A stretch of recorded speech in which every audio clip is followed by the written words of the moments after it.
Si on peut se lever, pour ne pas vous déranger, vous étiez d'abord debout. Là encore, il faut se lever, alors c'est compliqué. Si vous pouvez prendre le livre d'Ésaïe, Ésaïe 23. Ésaïe 23, à partir du verset 15 jusqu'au verset 17.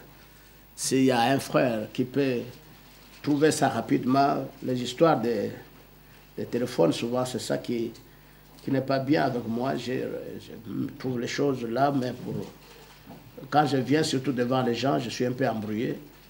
Et je ne sais même pas comment. Là, j'essaie quand même de me retrouver. Proverbe, qu'est-ce que je disais? Ésaïe 23, à partir du verset 15. Si vous n'avez pas trouvé, je peux aussi me mettre à lire. Ésaïe 23, à partir du verset 15. En ce temps-là, Tyr tombera dans l'oubli 70 ans. C'est que dure la vie d'un roi. Au bout de 70 ans, il en sera de Tyr comme de la prostituée dont parle la chanson.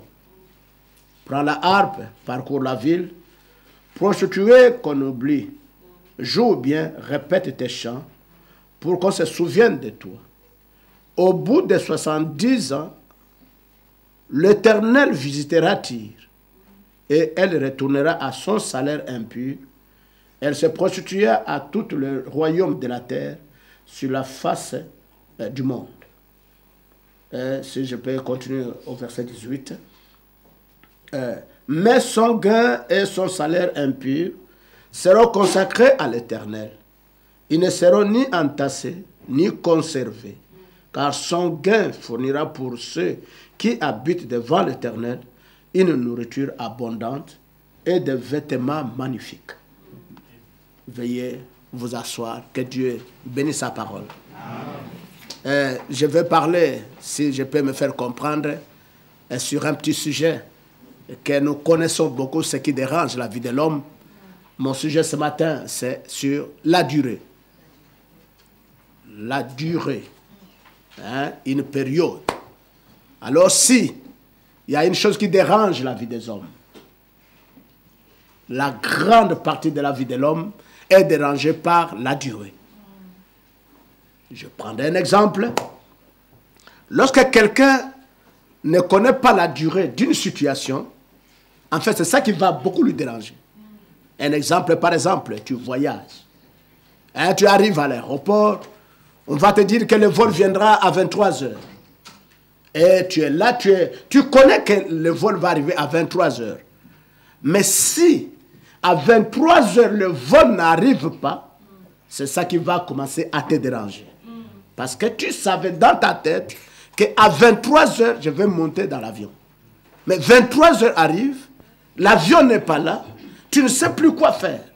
Ce n'est pas que tu ne vas pas voyager, mais du fait que tu ne connais pas à quel moment cette fois-ci le vol va venir, c'est ça qui dérange souvent la vie des voyageurs. Même quelqu'un, il peut être un chômeur. Il prend le dossier, il part déposer à une entreprise. L'entreprise va lui dire, va attendre et on va t'appeler. La personne ira avec la pensée que d'ici là, on va m'appeler parce que j'ai déposé mon dossier pour le travail.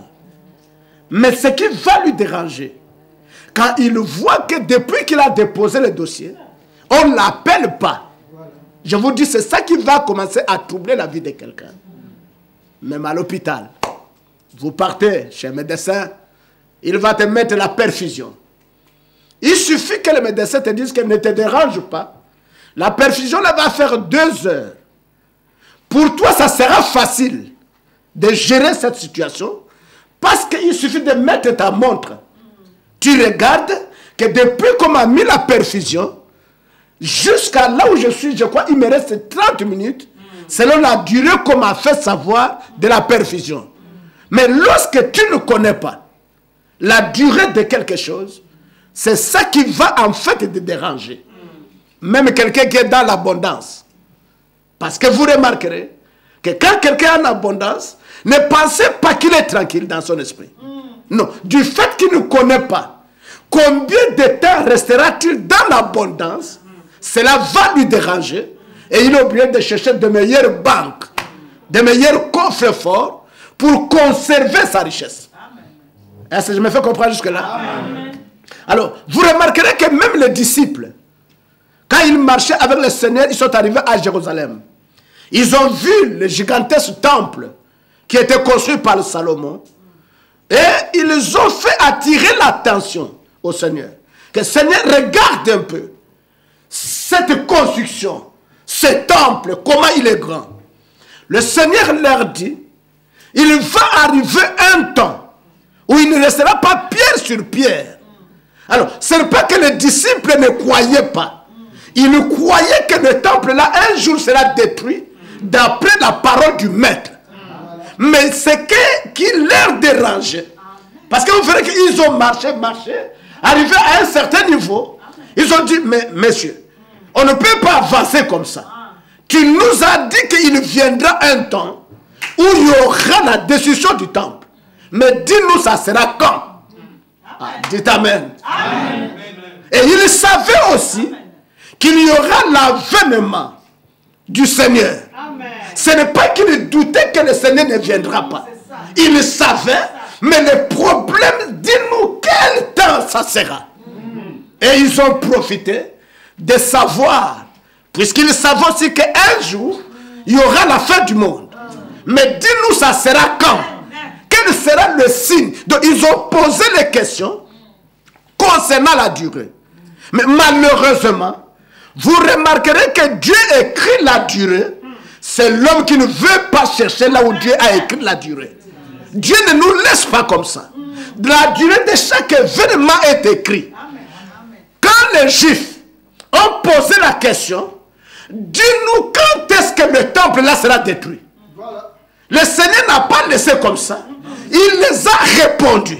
Il les a dit, lorsque vous verrez les nations étrangères, les nations païennes investir Jérusalem, que celui qui est sur la montagne ne descende plus.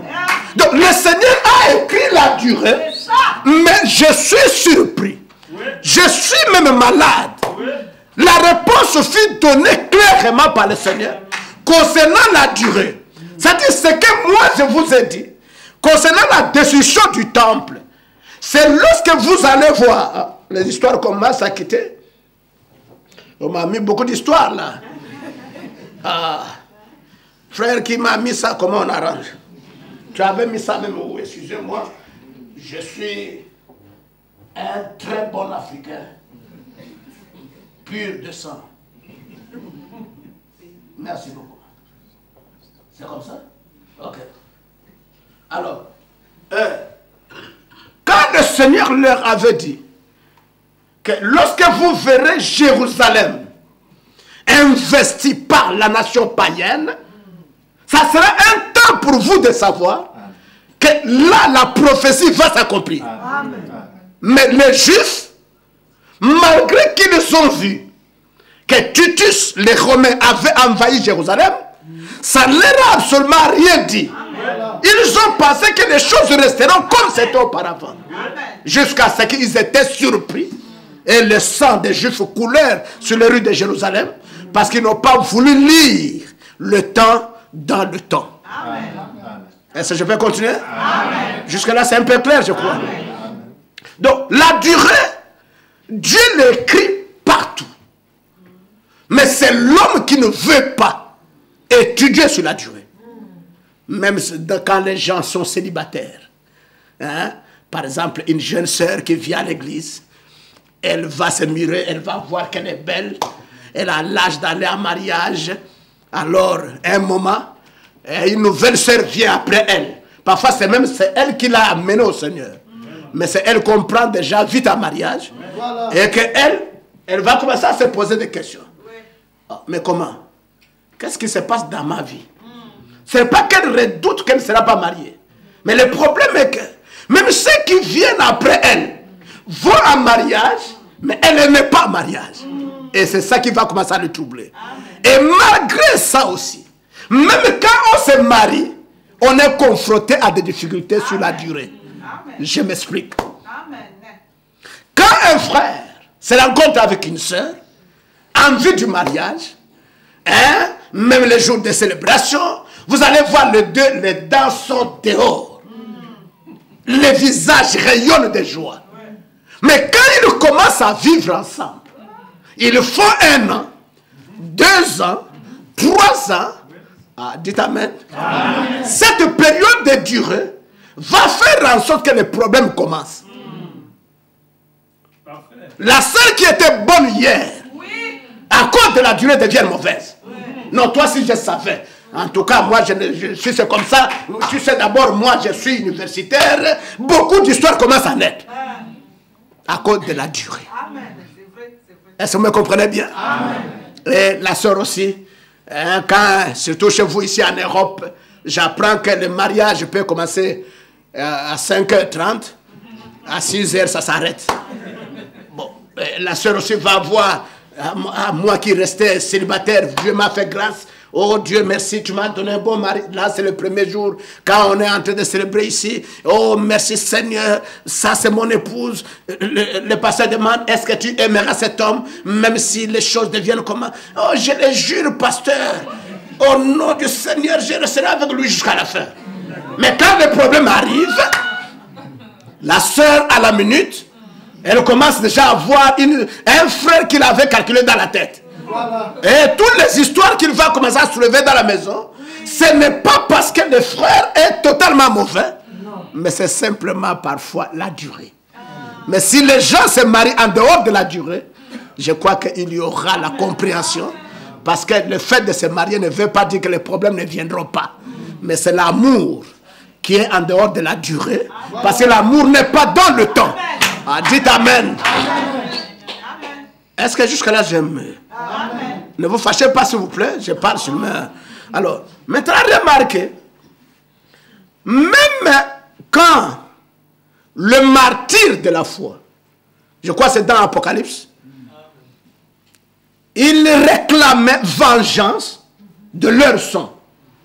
Parce qu'on les avait tués à cause du témoignage du Seigneur. Et la Bible dit qu'ils étaient sous l'autel. Et ils commençaient à crier.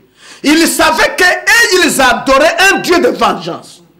Mais le problème, ils ont commencé à poser la question. Quand est-ce que, jusqu'à quand tarderas-tu à venger sur le sang, c'est-à-dire sur notre sang? Ils croyaient à la vengeance, mais ce qui leur faisait des problèmes, c'est de voir le temps, de voir la durée. Amen. Amen. Et maintenant, lorsqu'on connaît la durée, on peut bien se préparer. À l'exemple de l'Égypte, l'Égypte, il y avait un temps où ils étaient en abondance. Ils ont vécu pendant 7 ans d'abondance, mais quand ils ont compris que les 7 ans d'abondance seront succédés par les 7 ans de la disette, alors l'Égypte prit des conseils, c'est-à-dire des précautions. Ils ont commencé à méditer là-dessus. Comment nous allons faire? Parce que dans la condition où on se retrouve de l'abondance, on nous a dit que ça va durer 7 ans. Mais après les 7 ans, nous allons faire comment? Et comme ils connaissaient la durée de leur abondance, alors ils ont commencé à se préparer pour le temps de la disette. C'est pour vous dire que lorsqu'on connaît la durée de quelque chose, les années vont terminer. Amen. Vous ne serez pas dérangés. Il suffit pour vous de voir, ah, mais bientôt, la chose là va arriver. C'est ce que Daniel, lorsqu'il était à Babylone, il était parti à l'âge de 14 ans. Alors Daniel a commencé à étudier. Il a dit qu'il y a un prophète qui avait prophétisé sur la durée du temps de la déportation. Que nous allons rester ici pendant 70 ans. Voyez que pour Daniel, c'était facile de se mettre en prière. Parce que quand il a calculé la durée, il a vu qu'il est resté que 2 ans. C'est ça qui a poussé Daniel à se mettre dans la prière, dans les supplications. Parce qu'il connaissait la durée. Il savait que selon ce que Jérémie le prophète avait prophétisé, nous sommes au temps de la fin. Amen. Ah, dites Amen. Amen. Alors, mais comment est-ce qu'il avait su? La Bible dit que, Daniel dit que j'ai commencé à lire Amen. Sur ce que le prophète Jérémie avait dit. Amen. Et nous aussi. Ah, dites Amen. Amen. Je sais que les gens aiment seulement du passé. Mais à notre temps, Dieu aussi nous a envoyé notre Daniel. Amen. Nous, en tant que semence royale, nous étions aussi à la déportation. Ah, dites Amen.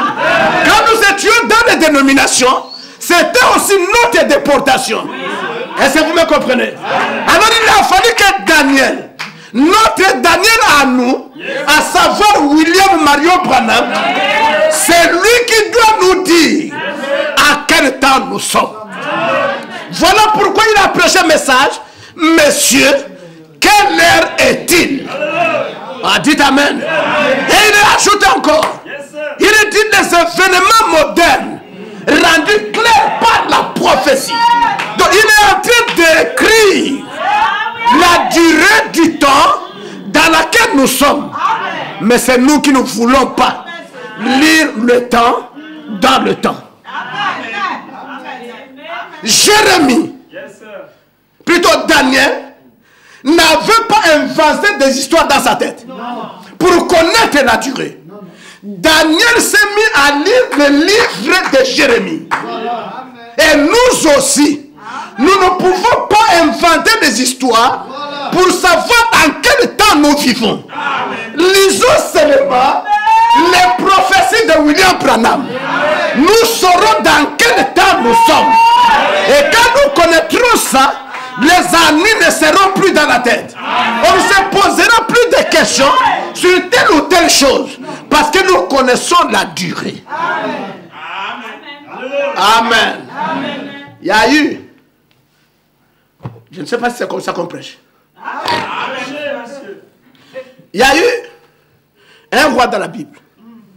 Il s'appelait Nebuchadnezzar. Dieu l'avait ramassé. Un rien du tout. Ça dit, il n'avait rien en fait. Mais Dieu l'élève. Il a fait de lui un grand roi. Et sa royauté ne faisait que son royaume, ne faisait que s'accroître. Mais voyant cette élévation, son cœur fut enflé d'orgueil. Attention mon frère. Quand Dieu commence à te bénir, faites attention. La bénédiction n'est pas mauvaise. Mais faites attention de ne pas oublier d'où vient cette bénédiction. Ce qui te causera des problèmes, c'est quand tu oublieras d'où cette bénédiction-là devient. Je ne parle pas ici de la bénédiction seulement d'être en Europe. Hein? Quelqu'un peut avoir une voiture. Ah, il va dire que Dieu m'a béni. Quelqu'un va avoir une belle maison. Ah, Dieu m'a béni. Mais à un certain moment, parfois, quand Dieu commence à bénir l'homme, l'homme commence à oublier d'où lui vient cette bénédiction. Tout en oubliant aussi que cette bénédiction peut avoir aussi un temps. Amen. Alors, le roi Nebuchadnezzar, voyant la richesse qui a croissé dans sa vie, son cœur a commencé à s'enorgueillir et il était en face de celui qui élève et de celui qui abaisse. Et celui qui élève et celui qui abaisse, par la bouche d'un prophète, vient parler à Nebuchadnezzar.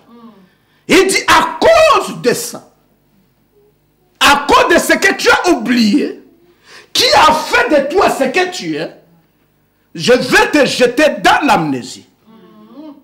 Et pendant 7 ans, ce que j'ai dit, vous lirez ça dans le livre de Daniel, je crois au chapitre 7, hein, sur la chute de Nebuchadnezzar. Alors, que pendant 7 ans, le cœur d'homme te sera ôté. On te donnera le cœur d'un animal. Et tu brouteras de l'herbe dans la brousse comme broute le bœuf. Et après seras-là, il y aura des plumes qui pousseront sur toi. Et cette période, que tu n'es plus parmi les humains, tu es en brousse bien que tu sois roi. Ah, dites amen. Amen. Le temps que tu brouteras de l'herbe, le temps que tu n'auras plus le cœur humain, amen, ça te fera 7 ans. Amen. Mais au bout de 7 ans, au bout de cette année, la Bible dit que Nebuchadnezzar, la conscience lui revient. C'est-à-dire, quand le 7 ans fut accompli, la conscience de Nebuchadnezzar lui revint. Il dit que le royaume lui fut rendu. Et tout ce qu'il avait perdu lui fut rendu. Et mes frères, je crois que tel que nous sommes ici, nous sommes des rois. Amen. Nous sommes un royaume des sacrificateurs et des rois. Mais avant que nous le devenions, c'est qu'avant nous étions créés pour être des rois. Ah, dites amen. Un roi, c'est celui qui règne. C'est celui qui domine. C'est pourquoi Adam, il fut le roi en Éden. Ah, dites amen.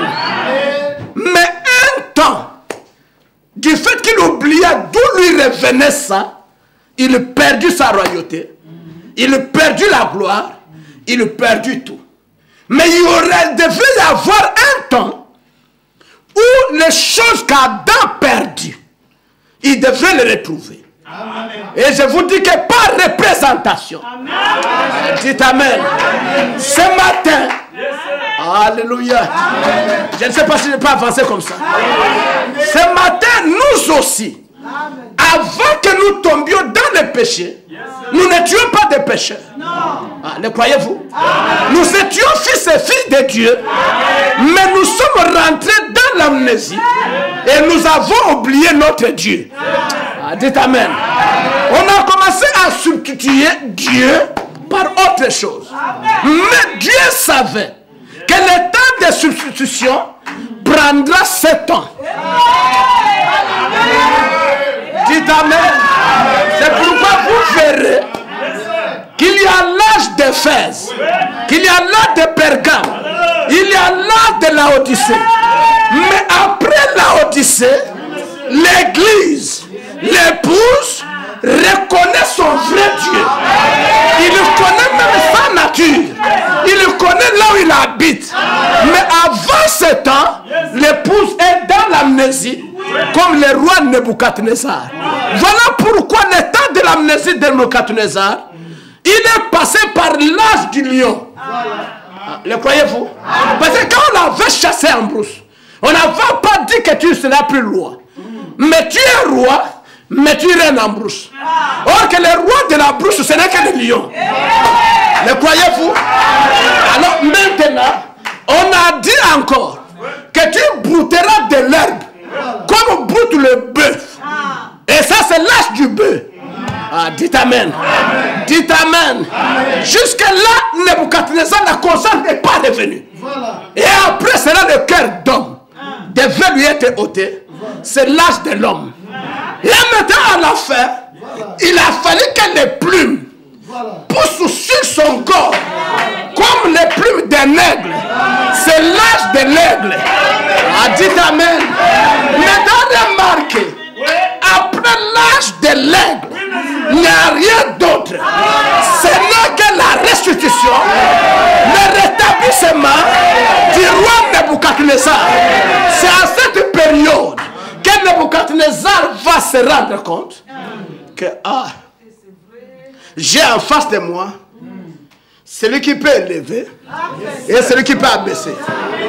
Celui qui peut faire de la vie de l'homme ce qu'il veut. Ah, dites amen. Il vécut un temps de la restauration. Et aujourd'hui, nous ne vivons pas un âge différent. Nous vivons dans un âge du rétablissement. Du rétablissement de toutes choses. Ah, dites amen. Quand Élie viendra, il rétablira. Il nous ramènera comme nous étions au premier jour. Ah, dites amen. Je n'ai pas avancé? Je n'ai pas avancé comme ça? Merci. Je vais monter une chose. Pour monter parfois dans les églises. Quand les brebis viennent, il y a un pasteur, il y a les administrateurs, il y a les diacres. Au début, là, l'église est contente. Oh, notre église, il y a les pasteurs, il y a les administrateurs, ainsi de suite. Mais quand les gens là vont commencer à durer dans leur travail, les histoires commencent. Ah, est-ce que vous me comprenez? C'est comme j'ai montré dans d'autres domaines. Messieurs et dames se marient. Au début, en tout cas, non. Vous ne pouvez pas penser que le frère, un jour, va gifler la soeur. Ah, les jours là. Ah, mais si la soeur découvre ça, elle va fuir. Elle va dire, laisse-moi aller marier même quelqu'un d'autre, pas toi. Et les jours là, vous ne pouvez pas vous imaginer que la soeur, un jour, aura une langue comme une scie circulaire envers son mari. Dites Amen. Et quand ils vont commencer à s'habituer,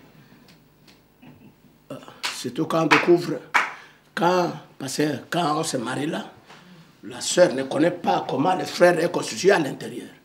Excusez-moi, parfois le frère, à cause des chics qu'il avait eu à l'enfance, on a tellement torturé les doigts avec les chics. Donc les doigts du frère sont devenus comme la tête du serpent qu'on a écrasé. Mais tout ça, la soeur n'avait pas vu ça. Vous me comprenez bien? Et quand ils commencent à vivre ensemble, à un moment donné, 1 an, 2 ans, 3 ans, le jour que le frère ne laisse pas l'argent du courant, le manque du courant, la soeur va commencer à chercher à fouiller partout. L'homme là, il est même comment? Et quand elle va découvrir que les doigts du frère sont gonflés à cause des chics, c'est là qu'il trouve sa référence pour créer toutes les histoires. Regarde-moi ça. Un homme qui a les doigts comme ça, comme je ne sais pas quoi, c'est lui qui me fait la bouche ici. Ah, quand je regarde mes photos, quand j'étais, est-ce que c'est le type comme ça qui me... Dites Amen. Je ne sais pas si vous me faites comprendre. Je n'ai pas dit que ma soeur, tu es comme ça. Mais si tu es comme ça, tu peux te repentir. Dieu va te pardonner. Tu vas maintenant remarquer. J'ai montré qu'à l'église, quand on vote les pasteurs, on vote les diacres, parfois on oublie que ce sont des êtres humains. Je ne sais pas si me fait comprendre. Vous êtes fâché quand je dis ça? Non. Parce que je voyais au début les sœurs étaient souriantes, mais là quand j'ai touché la partie. Ben, maintenant, je vais lire juste une chose pour que je ne m'attire pas trop de problèmes. Dans le message, une délivrance totale. Vous allez croire ça, non? Amen. Ce matin, je vous amène aussi un peu à Babylone. Nous pouvons lire comme Daniel lisait le livre de Jérémie. Amen. Amen. Dans une délivrance totale, au paragraphe 31, Branham dit ceci. Maintenant, il y a un groupe d'offices dans notre église. Des diacres, des administrateurs, des surveillants d'école de dimanche, un pasteur. Alors, comme notre église est établie dans l'ordre, et vous qui êtes là, c'est vous qui avez élu ces agents et ces pasteurs.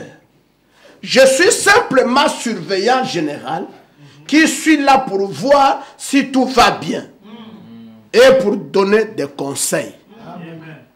Hein? Vous êtes ceux qui avez élu vos diacres. Vous avez élu chaque office qu'il y a dans l'église. Vous les gens. Et c'est votre devoir de vous tenir aux côtés de ces hommes. Voyez-vous? Car ils feront des fautes. Ah, dites Amen. Amen. Ils feront des fautes. Ce sont des mortels. Amen. Ce sont simplement des hommes. Et ils feront des fautes. Branham n'a jamais dit que comme ils sont des pasteurs, ils sont des administrateurs, ils sont des diacres, donc ils ne feront pas de fautes. Branham dit ils feront des fautes. Oh Seigneur. Amen. Mais vous fâchez pourquoi? Non.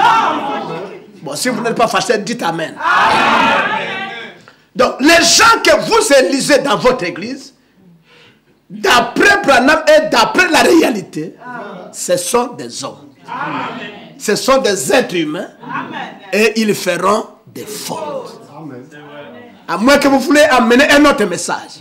Mais pour moi, aussi longtemps que c'est un mortel, il est sujet à des erreurs. Le croyez-vous? Il continue. Au paragraphe 33, il dit, et maintenant, souvenez-vous, vous obtenez, plutôt, souvenez-vous, lorsque vous obtenez que tout ceci soit ensemble, soit réuni, souvenez-vous. En d'autres termes, rappelez-vous. En d'autres termes, n'oubliez pas. Souvenez-vous que c'est l'affaire du diable. De veiller à ce que cela soit brisé. Maintenant, cela a toujours été ainsi et cela sera toujours ainsi. Mais restez à côté de vos agents. Et c'est là-dessus que je désirais parler. Ça, c'est Branham qui a dit. Les agitations dans l'église viennent d'où? C'est en fait à partir de la durée.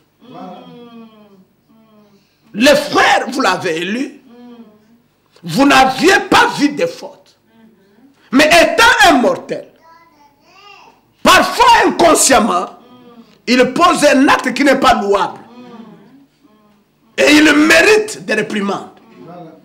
Mais de quelle manière nous faisons?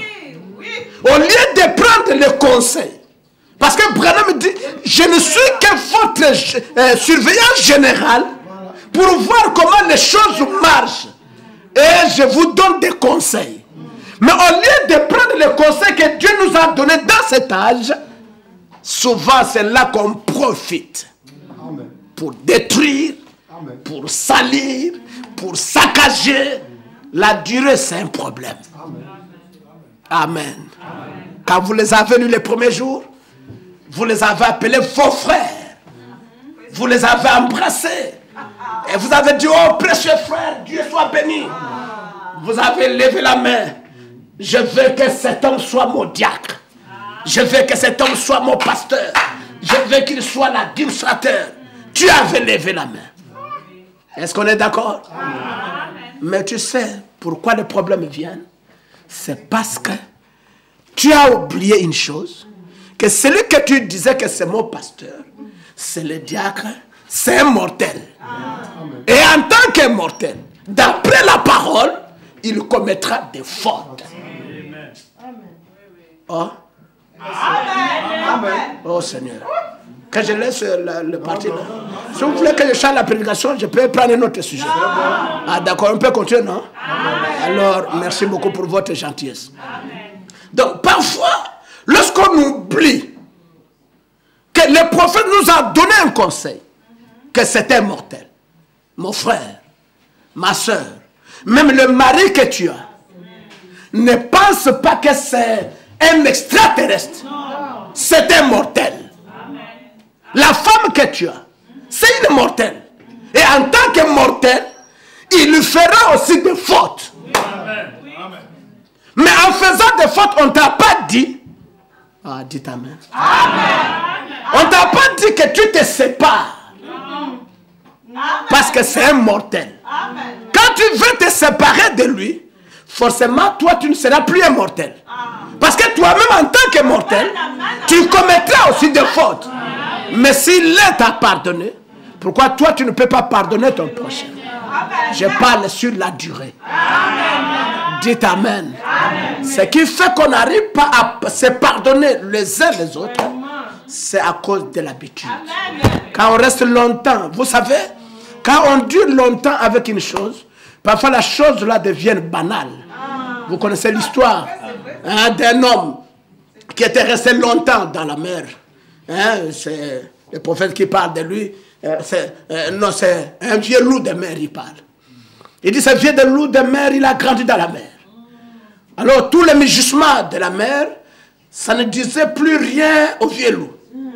Mais quelqu'un qui sortait d'ailleurs, un poète, Il dit, j'ai déjà parlé de la mer. J'ai déjà entendu parler de ces mugissements. Mais je voudrais aussi aller vivre moi-même. Voir ce que j'entends. Et quand ils se sont rencontrés en route, alors les questions furent posées par le vieux loup de mer. Monsieur, mais tu vas où? Il dit, je m'en vais à la mer, je suis un poète. J'ai beaucoup parlé sur la mer. Mais j'étais juste un historien. Bon, c'est quelqu'un qui parle de choses que je n'avais jamais vues. Et maintenant, je vais aller toucher moi-même du doigt. Vous savez ce que le vieux loup de mer avait fait? Non. Il a tiré seulement sa cigare. Espèce d'idiot. Laisse-moi t'apprendre que ton voyage que tu fais là est vain. Parce que moi, je t'apprends que je suis un vieux loup de mer. J'ai grandi dans la mer. Mais je suis dépassé de voir que toi, tu quittes la ville. Tu viens ici à la mer. Moi-même qui suis là, je ne vois même pas quelque chose qui t'attire. Ah, dites amen. L'habitude fait perdre la valeur d'une chose. Si vous pouvez sortir des habitudes, vous ne vivrez pas avec un frère par les habitudes. Tu ne vivras pas avec ton prochain par les habitudes. Ah, je suis habitué avec lui. Non, on ne s'habitue pas dans la vie. Et les habitudes sont dans le temps. Ah, dites amen. Mais quand nous sortons hors du temps, nous voyons les choses autrement. Même si les gens t'ont critiqué, comprends juste une chose, que cela a été prédestiné, qu'on puisse te critiquer. C'est la voie pourvue par Dieu. Ah, dites amen. Dites amen. Enfin, plus les manches, il va me sentir. Il saura qui moi je suis. Non, mon frère, ma soeur, si le moi la peut mourir, hein, je crois que tu n'auras plus de problème sur la durée. Hein, voyez-vous. Alors si je peux continuer un tout petit peu. Alors nous remarquons que dans la Genèse, Dieu crée le 4e jour. Le jour, c'est-à-dire le jour qui séparait la semaine en deux. Et les jours de la semaine sont les chandeliers d'or. C'est-à-dire dans les chandeliers d'or, vous allez trouver qu'il y a 7 âges de l'église. Mais le jour du milieu, le 4e jour, c'est là que Dieu va parler, qu'il va créer des lumineurs. Dans quel but? C'est pour éclairer la terre. C'est pour marquer les saisons. Pour marquer les époques. La raison pour laquelle Dieu créa les étoiles le 4e jour, parce qu'il voyait que c'est le jour des grandes ténèbres. C'est pourquoi, quand vous venez dans les âges de l'église, l'âge qui est au milieu, je crois que c'était l'âge de Sardes. L'âge de Sardes, c'est l'âge le plus long de tous les âges. Et cela a trop duré. Et du fait que ça avait trop duré, cela fut appelé l'âge des ténèbres. Ah, dites amen. Amen. Et Dieu continue. Il arrive ici au temps de la fin. Il regarde la méchanceté de l'homme. Il regarde l'esprit de l'homme. Qu'au fur et à mesure, l'homme ne fait que s'éloigner de son Créateur. Ah, dites amen. Amen. Donc dans cet âge, c'est l'âge où les gens se déclarent être riches. Amen. Tu comprends, même parmi nous les pasteurs. Mon église est plus grande que la sienne.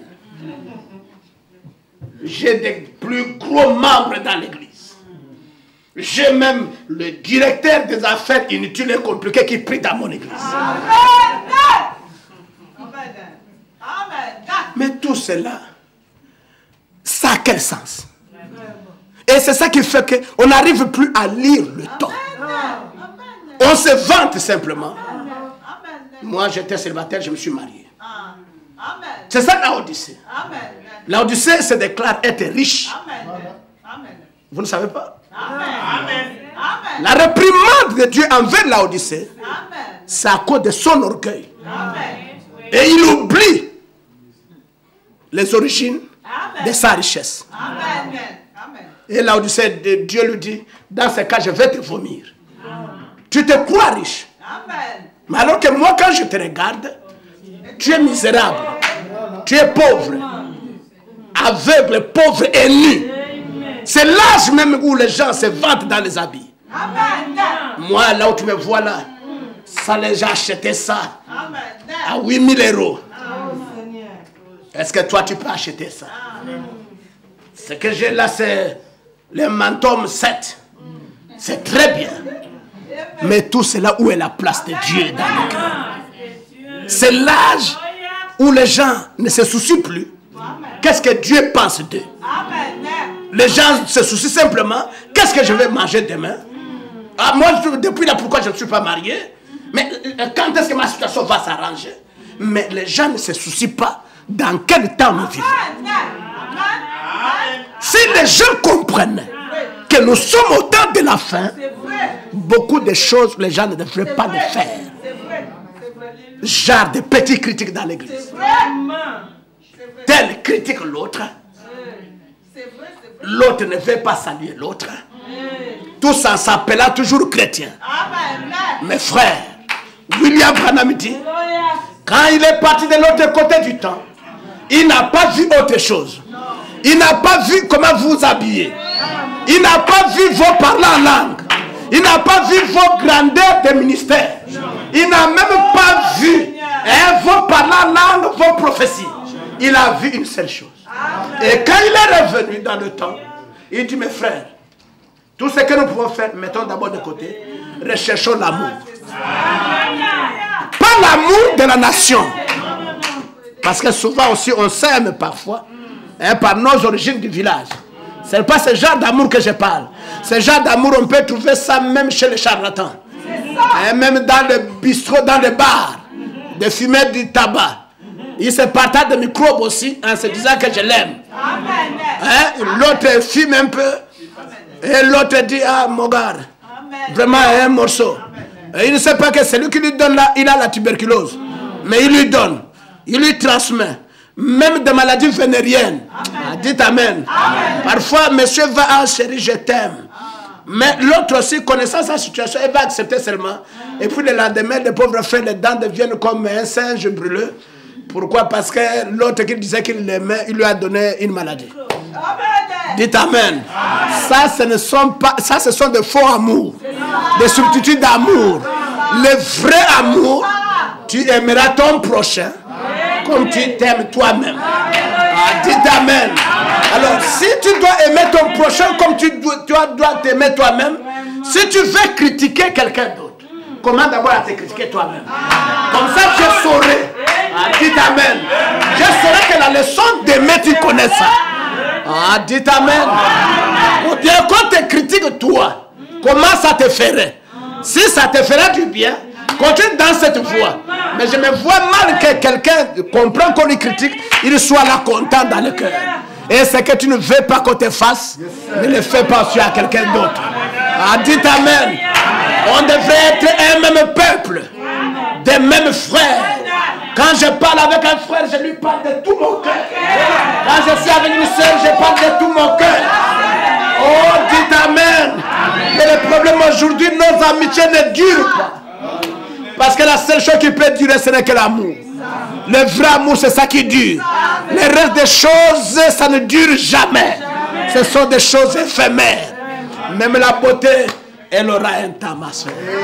Le croyez-vous? À un moment, tu peux forcer. Je suis belle, tu es belle. À cause de cette beauté, tu commences à dénigrer ton mari. Je n'ai pas dit que toi, tu dénigres ton mari, mais je parle comme ça. Parce que peut-être il y a des païennes qui passent dehors, qui dénigrent leur mari, ils peuvent aussi profiter d'entendre ça. Bon, peut-être toi, à cause de ta beauté là, tu commences à dénigrer ton mari. Ah, regarde-moi comment il est là-bas même. C'est tout quand les cheveux blancs commencent à pousser. Et si tu as la malchance, peut-être d'épouser un homme parce qu'il n'y avait pas d'homme qui a la taille comme la mienne, alors tu dis, mais regarde-moi un type comme ça, que les cours là, vous blaguer avec moi. Même les enfants, tu vas commencer à les insulter. Regarde-moi comment il a la taille là comme son père. Bon, maintenant, si mon enfant prend ma taille, le péché à quel niveau? Ah, dites amen. Alors maintenant, à cause de la durée, le respect va partir. La sœur ne peut pas répondre à son mari comme quand ils s'étaient rencontrés. Le frère aussi ne considère pas. Le même frère qui était dès que la sœur touche un peu. Aïe, j'ai mal ici. Chérie, tu as quoi? Attends, j'appelle le médecin. Hein? Mais à cause de la durée. Il va commencer. La femme crie. Aïe, aïe, aïe. Malgré les cris là, le frère est insensible. Il dit, bon, écoute, débrouille-toi, tu ne connais pas la route de l'hôpital, ça c'est qu'elle a fait. C'est à cause de la durée. Mais on ne se marie pas dans le temps. On se marie hors du temps. Parce que dans le temps, vous aurez toujours des problèmes.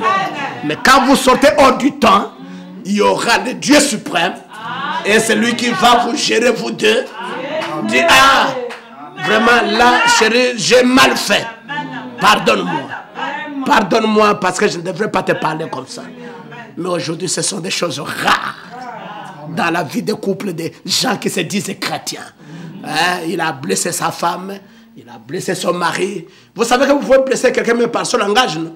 Rien que par le parler là. Vous le croyez? Oui. Oh, le Seigneur, ne vous fâchez pas.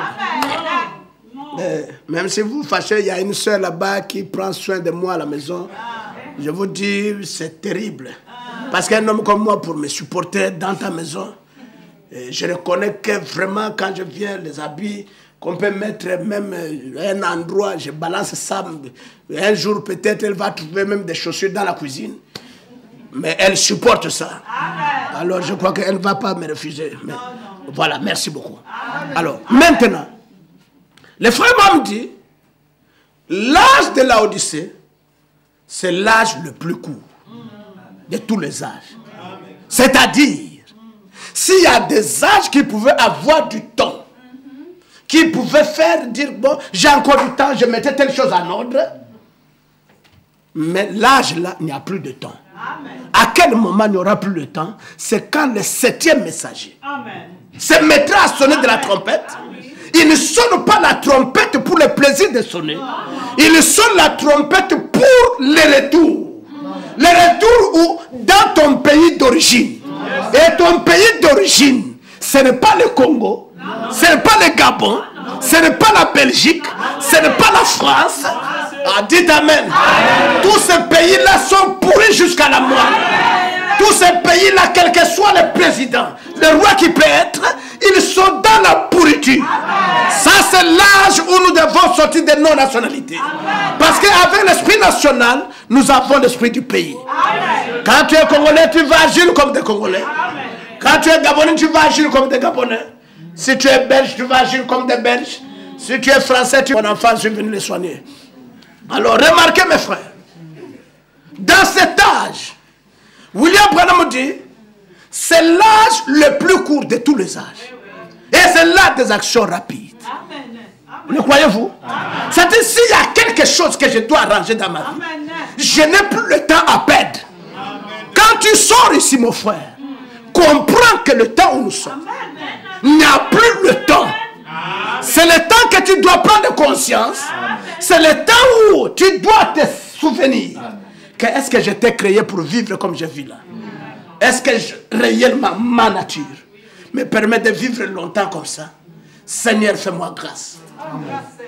Quand j'ai lu le livre de William Branham, je comprends qu'il n'y a plus le temps. Je comprends quand j'ai lu la Bible. On me dit quand le 7e messager sonnera de la trompette. Oh là là, ça sera, tous les mystères seront accomplis. Je n'ai pas besoin de retarder ma vie. J'ai besoin de mettre toutes mes choses en ordre. Je dois m'approcher de mon frère. Je dois lui demander pardon. Peu m'importe le degré de la haine qui était installée dans mon cœur.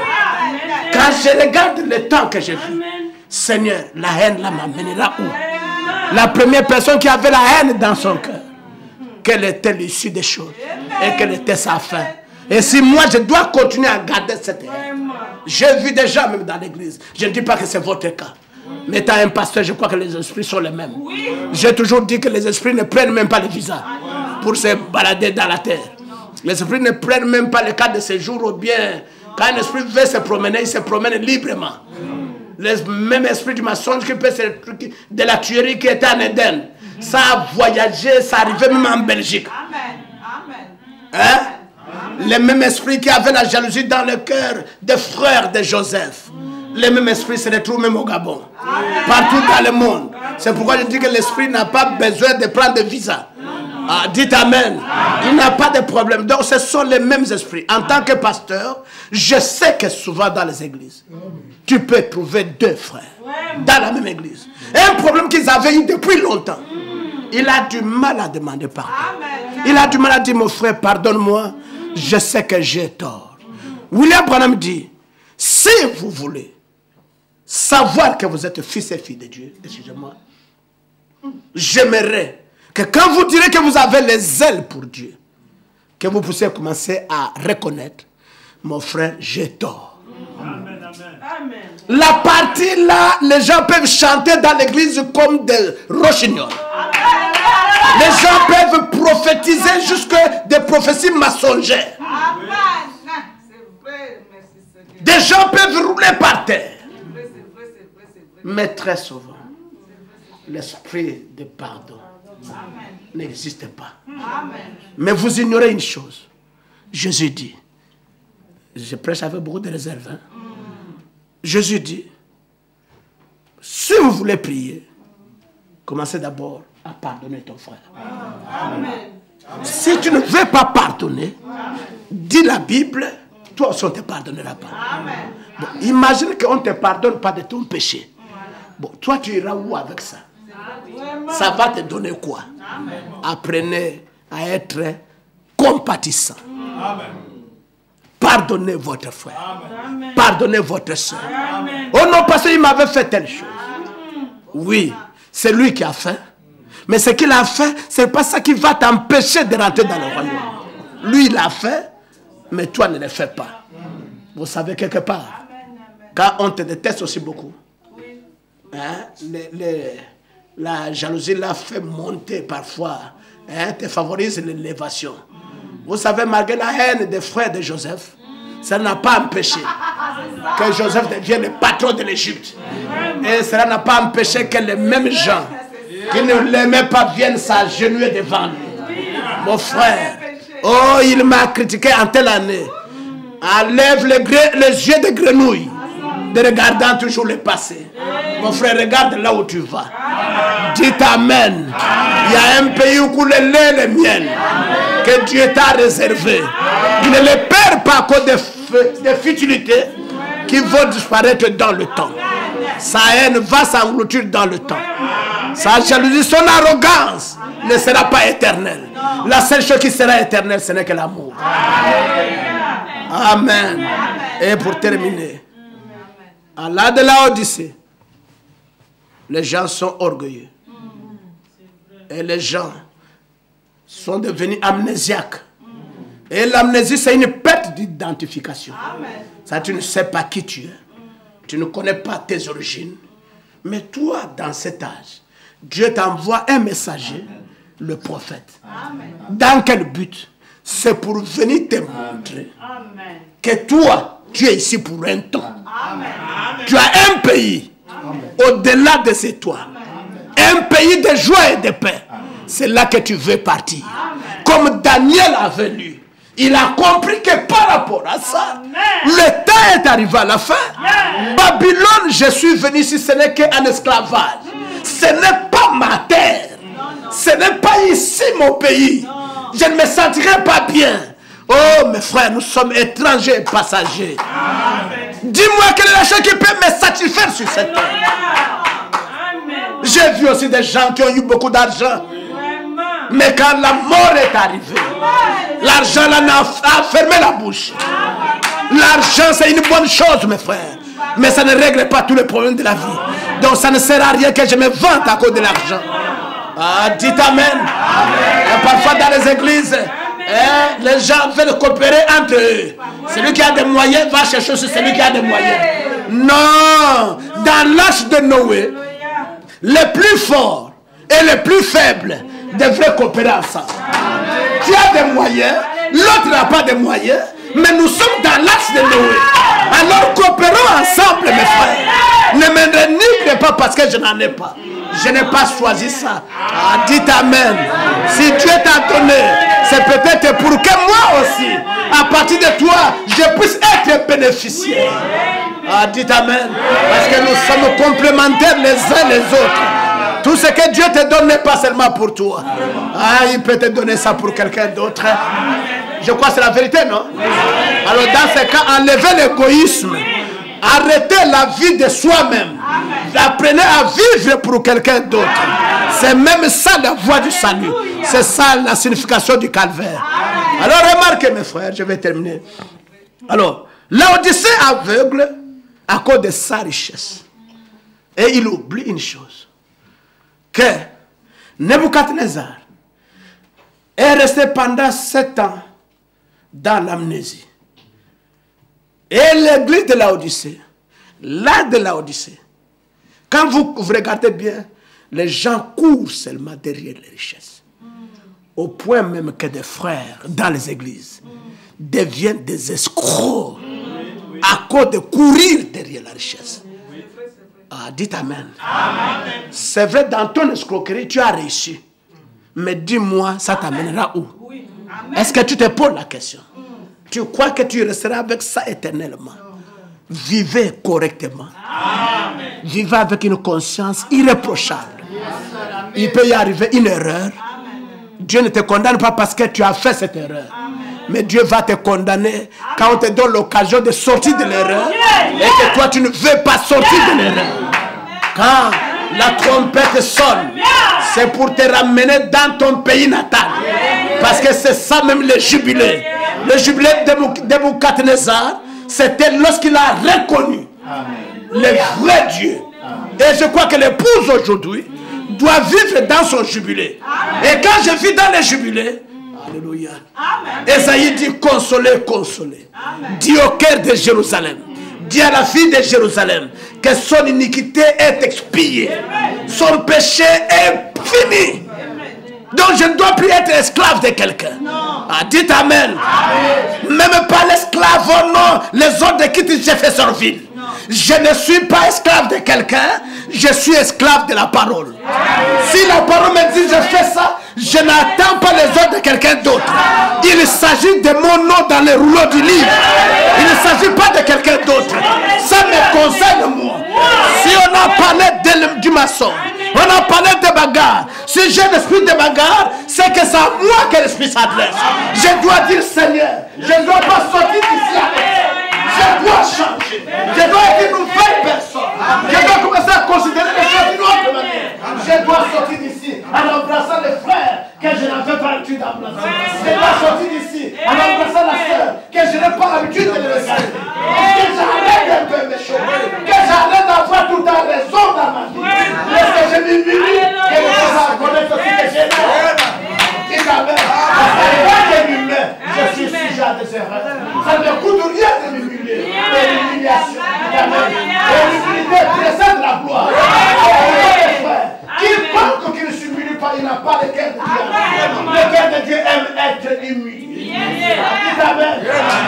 Quand je vais m'humilier, je provoque. J'ouvre la voie pour mon élévation. L'élévation de Dieu, quand chacun est en état orgueilleux.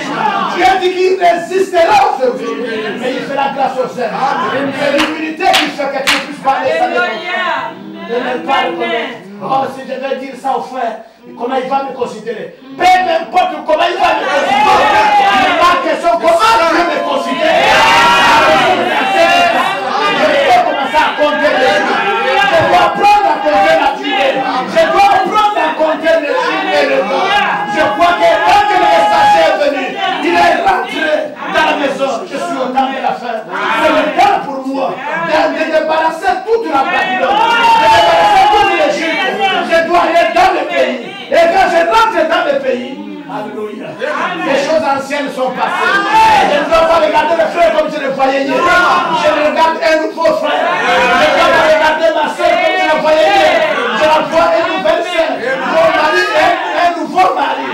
Peu importe, même s'il me donne encore la gifle, je ne le verrai plus comme un bagarreur. Parce que ma confession,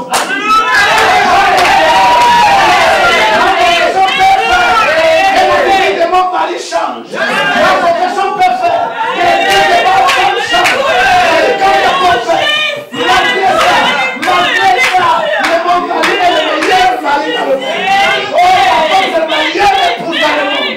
Je vous dis que c'est une confession.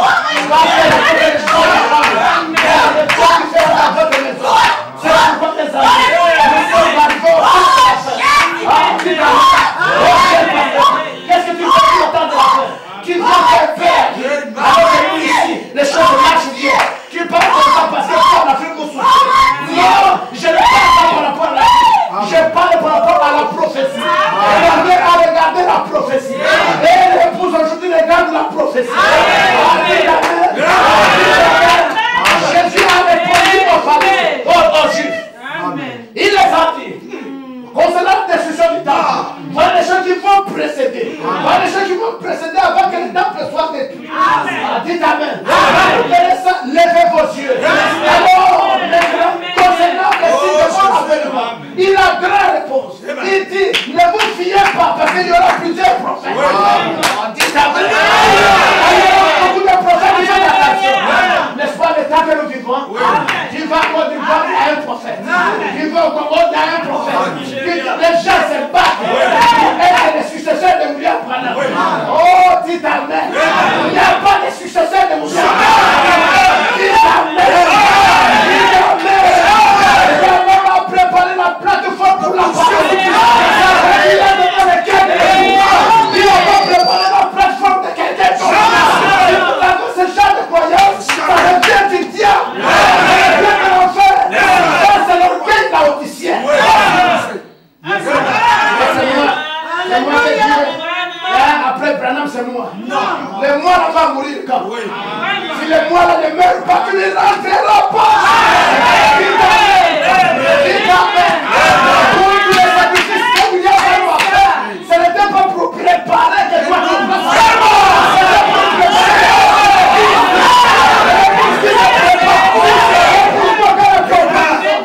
On dit Amen. Même si. Même si moi-même je suis resté fidèle à mon mère. Mais quand la trompette sonne, c'est pourquoi je me sépare. Si il était au-dessus de moi, je le trimballais partout. Non, moi c'était. Mais quand la trompette sonne, je dis descends. Oh non, accorde-moi que l'État jamais. Là où la trompette a sonné, descends. Dites Amen. Il y avait quelqu'un qui a fait l'influence dans ta vie. Et que la trompette a sonné, il descend. Même si c'est l'homme. Même si ce n'est pas de l'homme. Même si tu n'en vas et non c'est ça. Ne domine pas sur moi. J'ai besoin que la parole domine sur moi.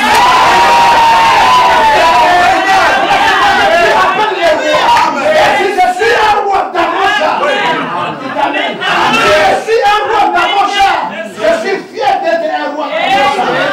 Je n'ai pas besoin de subir l'influence qui reviennent, je ne sais pas, de Rome, qui reviennent, je ne sais pas d'où. J'ai besoin de subir l'influence de la parole. C'est ça qui m'apporte le jubilé. J'ai amené de jubilé. Je n'ai pas besoin que je rate l'occasion. Parce que quand je rate l'occasion, il y aura une marque de la bête. On va me baisser les oreilles. Quand on me dira de bonnes choses, je vais dire pourquoi il dit ça. Amen. C'est-à-dire que je deviens insensible à la vérité. Je ne vais plus écouter la vérité. Seulement quand c'est des fables, je passe tout mon temps là. C'est pourquoi vous verrez que la plupart des cas dans vos maisons, vous n'avez pas plus du temps de passer dans la parole. Vous avez plus du temps à passer sur des histoires qui ne vous n'amènent absolument rien. Et vous êtes là autour de quelqu'un. Oh non, voilà lui là. La seule pense même qu'elle est bien habillée. Vraiment. Le corps là qu'elle a habillé, c'est pour toi. Ça, c'est qu'elle a fait. Regarde la seule, j'ai cru qu'elle s'est mariée. Elle se sent plus. Mon frère. Nous n'avons pas le même statut. Voilà. Le temps a sonné pour elle. Pourquoi elle s'est mariée? Je glorifie Dieu. Je dis gloire à Dieu. Parce que ma soeur est mariée. Elle a des souffrances de la terre. Elle pourrait se casser la tête pour chercher du savon. Bonne soirée dans ma soeur. Mais pourquoi je dois avoir la haine? Voilà. Soeur. Non, moi, la soeur, je ne veux même pas la voir. Tu ne veux pas la voir, c'est pas quoi. Je conseille souvent aux gens. Si tu sais que tu ne veux pas voir quelqu'un, va te suicider. C'est simple. C'est trop simple. Parce que celui qui l'a créé veut le voir. Malgré sa condition, celui qui l'a créé veut le voir. Et toi, comme tu ne l'as pas créé, mais tu ne veux pas le voir, va prendre le corps. C'est trop facile. Si le corps tu ne veux pas prendre, tu peux prendre aussi l'acide. Et ici, je vois l'aspect. En Europe, les gens, pour se donner la mort, c'est pas difficile. Fais comme les autres. Moi, tu ne verras plus la personne. Parce que c'est pas toi qui as le dernier mot sur lui. Quand tu dis que je ne veux pas le voir, demain tu le verras là. Elle dit par le pasteur Peignel. Je ne veux même plus le voir. Va et pas.